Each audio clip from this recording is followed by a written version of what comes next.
پیارے بچوں، ایک جنگل میں ایک بڑا سا گلابی رنگ کا خرگوش رہتا تھا۔ اس خرگوش کو دوسروں کی چغلی، غیبت اور لگائی بجائی کی بہت ہی بری عادت تھی، جس کی وجہ سے وہ جنگل کے جانوروں کی جس محفل میں بھی بیٹھتا، کچھ ہی عرصے میں ان کی آپس میں لڑائی شروع ہو جاتی، حتیٰ کہ اس نے کئی جانوروں کی طلاقیں بھی کروا دی تھی۔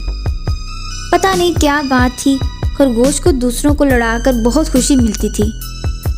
اس جنگل میں ایک دانشور فاختہ بھی رہتی تھی، جو بہت بردبار، سمجھدار اور انصاف پسند تھی۔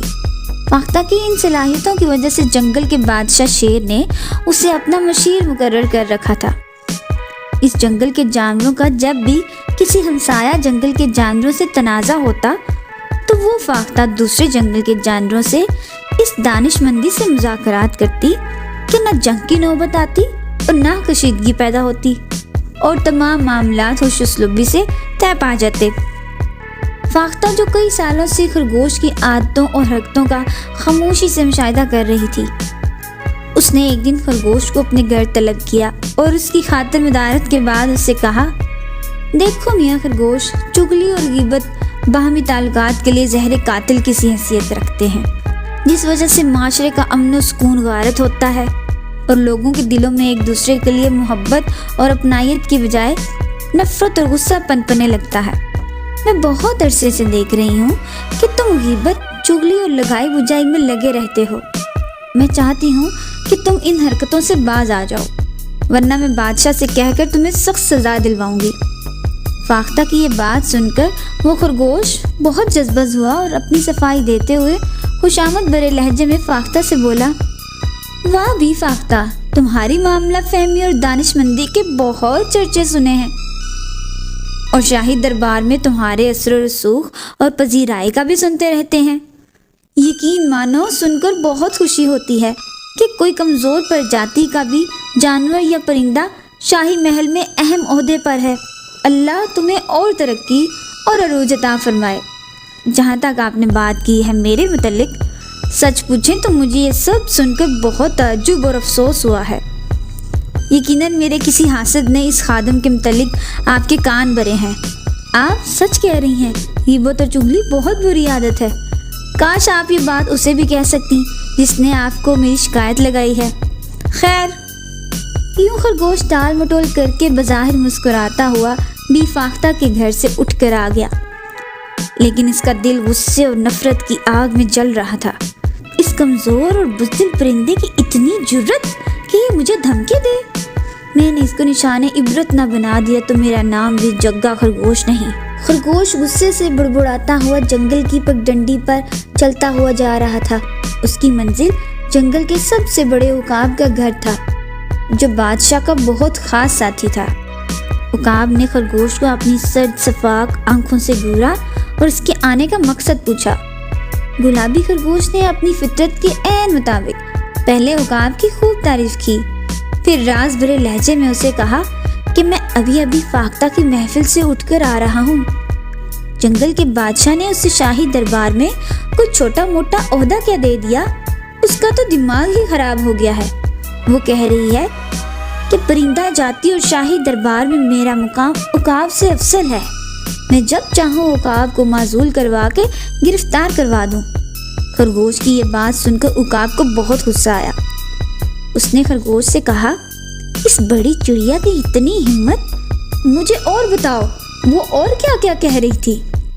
پتہ نہیں سرکار، میرا تو اتنا سن کر ہی دماغ خراب ہو گیا تھا، اور میں اس کی چھوٹی سوچ پر افسوس کرتا ہوا اس کی محفل سے نکل آیا تھا۔ کہاں راج بھوج اور کہاں گنگو تیلی، کہاں آپ جیسا پرندوں کا بادشاہ اور کہاں وہ مریل سی بزرگ چڑیا۔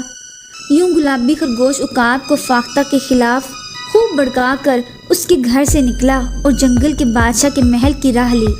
راستے میں اسے کوا ملا تو اسے بھی بادشاہ سے ملوانے اور شاہی سوپ پلوانے کا کہہ کر ہم سفر بنا لیا۔ سدا کا لالچی اور حاسد کوا شاہی محل کے ایک سوپ کے پیالے کے لیے خرگوش کے خلاف بھی گواہی دے سکتا تھا۔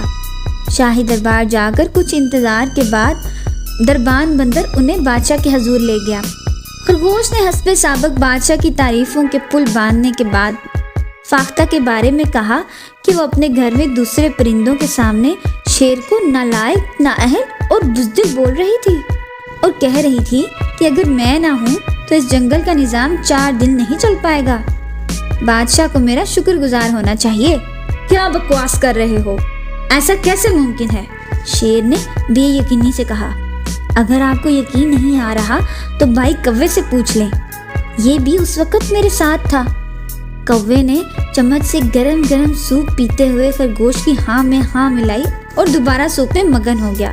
خرگوش کی باتیں سن کر شیر گہری سوچ میں ڈوب گیا، جبکہ خرگوش اور کوا بادشاہ سے اجازت لے کر دربار سے نکل آئے۔ اپنے گھر لوٹتے ہوئے خرگوش کے چہرے پر ایک بڑی مکاری بڑی مسکراہٹ تھی۔ اگلے دن شاہی محل میں ایک تقریب تھی جہاں عقاب بھی اور فاختہ بھی مدعو تھے۔ یہ بھی فاختہ آج کل بڑی اونچی ہواؤں میں اڑ رہی ہے، عقاب نے شیر سے کہا تو شیر نے اسے چونک کر دیکھا۔ کیوں، کیا ہوا ہے؟ شیر نے پوچھا تو عقاب نے اسے خرگوش کی بتائی ہوئی ساری باتیں بتائیں، لیکن بیچ میں خرگوش کا ذکر گول کر گیا۔ شیر تو پہلے ہی فاختہ پر بھرا پڑا تھا۔ اس نے اسی وقت کچھ دور بیٹھی غیر ملکی مہمانوں سے گفتگو کرتی فاختہ کو ایک پنجہ مار کر ہلاک کر دیا اور اسے سالم ہی نکل گیا۔ تقریب کے سارے شرکا بادشاہ کا غصہ دیکھ کر سہم گئے اور تقریب قبل از وقت ختم کر دی گئی۔ کچھ ہی دن بعد اس جنگل کی ہمسایہ جنگل کے جانوروں سے جنگ چھڑ گئی۔ فاختہ تو تھی نہیں جو مذاکرات کے ذریعے صلح صفائی سے معاملات کو بہتری کی طرف لے جاتی۔ بادشاہ کے مشیروں میں عقاب جیسے غسیلے اور لڑاکا پرندے اور جانور تھے۔ یوں جنگ بڑھتی گئی اور آخر کار ایک ایک کر کے اس جنگل میں تمام جانور شیر سمیت مارے گئے۔ جو باقی بچ گئے، دوسرے جنگل کے بادشاہ نے انہیں اپنا غلام بنا لیا، جن میں وہ گلابی خرگوش بھی شامل تھا۔ آپ نے دیکھا پیارے بچوں کہ چغلی، غیبت اور حسد کتنی تباہ کن بیماریاں ہیں۔ یہ نہ صرف ہماری انفرادی زندگی میں زہر گھولتی ہیں بلکہ پورے معاشرے کے لیے زہر قاتل ہیں۔ اور اگر آپ اس جیسی اور سبق آموز اور اچھی کہانیاں سننا چاہتے ہیں تو فوراً سے پہلے ہمارے چینل کو سبسکرائب کرنا نہ بھولیں۔ Thank you for watching.